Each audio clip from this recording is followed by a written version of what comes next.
ಸಂವಿಧಾನ ಓದದೇ ಇರುವವರಿಂದ ಸಂವಿಧಾನವನ್ನು ಬದಲಾವಣೆ ಮಾಡಲು ಸಾಧ್ಯವಿಲ್ಲ.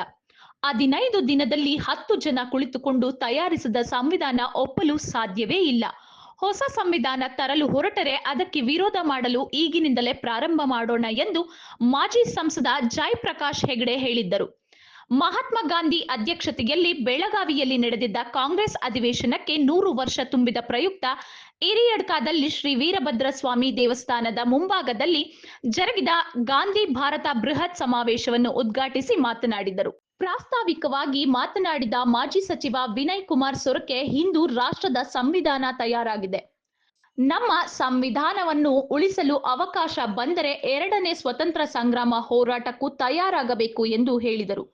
ಕಾಂಗ್ರೆಸ್ನ ಯುವ ಮುಖಂಡ ಹಾಗೂ ಕೆಪಿಸಿಸಿ ವಕ್ತಾರರಾದ ನಿಖಿತ್ ರಾಜ್ ಮೌರ್ಯ ಹಾಗೂ ಸುಧೀರ್ ಕುಮಾರ್ ಮುರಳಿ ಮುಖ್ಯ ಭಾಷಣ ಮಾಡಿದರು. ಉಡುಪಿ ಕಾಂಗ್ರೆಸ್ನ ಹಿರಿಯ ಮುಖಂಡ ಜಯಂತ್ ರಾವ್ ಎಲ್ಲರನ್ನೂ ಸ್ವಾಗತಿಸಿದರು. ಕಾಂಗ್ರೆಸ್ ಮುಖಂಡರುಗಳಾದ ಮುನಿಯಲು ಉದಯ್ ಕುಮಾರ್ ಶೆಟ್ಟಿ, ರಮೇಶ್ ಕಾಂಚನ್, ಗೋಪಾಲ ಪೂಜಾರಿ, ಅಶೋಕ್ ಕೊಡಬೂರು, ವಿರೋನಿಕಾ ಕಾರ್ನೇಲಿಯು, ಉತ್ತರ ಬ್ಲಾಕ್ ಅಧ್ಯಕ್ಷ ಸಂತೋಷ್ ಕುಮಾರ್ ಪಕ್ಕಾಲು ಮುಂತಾದವರು ಉಪಸ್ಥಿತರಿದ್ದರು. ನಾಗೇಶ್ ಉದ್ಯಾವರ್ ಕಾರ್ಯಕ್ರಮ ನಿರೂಪಿಸಿದರು. ಚುಕ್ಕಾಣಿಯನ್ನು ಹಿಡಿದು ಇಡೀ ಜಗತ್ತಿಗೆ ಸಂದೇಶವನ್ನು ಕೊಟ್ಟರು. ಸತ್ಯ, ಶಾಂತಿ, ಅಹಿಂಸೆಯ ಮುಖಾಂತರ ಇವತ್ತು ಈ ಜಯವನ್ನು ಗಳಿಸಬಹುದು ಅನ್ನುವಂಥ ಸಂದೇಶವನ್ನು ಜಗತ್ತಿಗೆ ನೀಡುವಂತ ಕೆಲಸ ಕಾರ್ಯ ಆಯಿತು.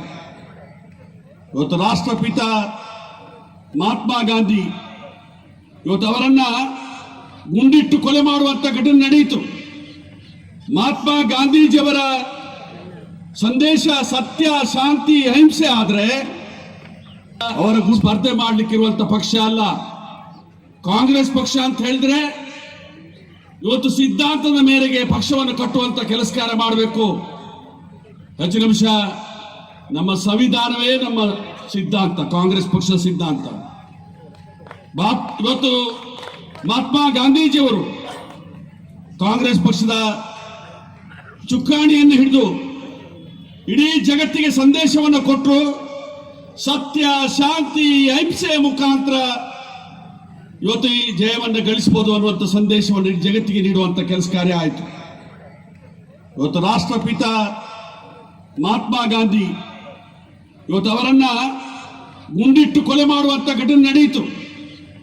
ಮಹಾತ್ಮ ಗಾಂಧೀಜಿಯವರ ಸಂದೇಶ ಸತ್ಯ, ಶಾಂತಿ, ಅಹಿಂಸೆ ಆದ್ರೆ ಅಖಿಲ ಭಾರತ ಕಾಂಗ್ರೆಸ್ ಪಕ್ಷದ ಎಲ್ಲ ಮುಖಂಡರುಗಳ ನೇತೃತ್ವದಲ್ಲಿ ಮತ್ತು ಕರ್ನಾಟಕ ರಾಜ್ಯದ ಪ್ರದೇಶ ಕಾಂಗ್ರೆಸ್ನ ಅಧ್ಯಕ್ಷರಾದಂತಹ ಡಿ.ಕೆ. ಶಿವಕುಮಾರ್ ಅವರ ನೇತೃತ್ವದಲ್ಲಿ, ಅದೇ ರೀತಿಯಾಗಿ ನಮ್ಮೆಲ್ಲರ ನೆಚ್ಚಿನ ಮುಖ್ಯಮಂತ್ರಿಗಳಾದಂತಹ ಸಿದ್ದರಾಮಯ್ಯ ಅವರ ನೇತೃತ್ವದಲ್ಲಿ ಬಹಳ ಅದ್ದೂರಿಯ ಕಾರ್ಯಕ್ರಮ ನಡೆದಿತ್ತು. ಹೆಚ್ಚಿನ ಅಂಶ ಇವತ್ತು ಎಲ್ಲಿ ಮಹಾತ್ಮ ಗಾಂಧೀಜಿಯವರು ಬಂದು ಕಾಂಗ್ರೆಸ್ ಪಕ್ಷದ ಸಮ್ಮೇಳನವನ್ನ ಮಾಡಿದ್ರ ಅದೇ ಜಾಗದಲ್ಲಿ ಇವತ್ತು ಜೈ ಭೀಮ್, ಜೈ ಸಂವಿಧಾನ ಅನ್ನುವಂತ ಒಂದು ಕಾರ್ಯಕ್ರಮಕ್ಕೆ ಹೊಂದಿಕೊಂಡು ಈ ಕಾರ್ಯಕ್ರಮವನ್ನು ಆಯೋಜಿಸುವಂತ ಒಂದು ಕಾರ್ಯಕ್ರಮ ಹಮ್ಮಿಕೊಂಡಿದ್ದೇವೆ. ಒಂದು ತಿಂಗಳ ಹಿಂದೆ ನವೆಂಬರ್ 26ನೇ ತಾರೀಕಿಗೆ ನಾವು ಕಾಪುನಲ್ಲಿ ಸಂವಿಧಾನ ಉಳಿಸಿ ಅನ್ನುವಂತ ಒಂದು ಕಾರ್ಯಕ್ರಮಕ್ಕೆ ಚಾಲನೆಯನ್ನು ಕೊಟ್ಟಿತ್ತು.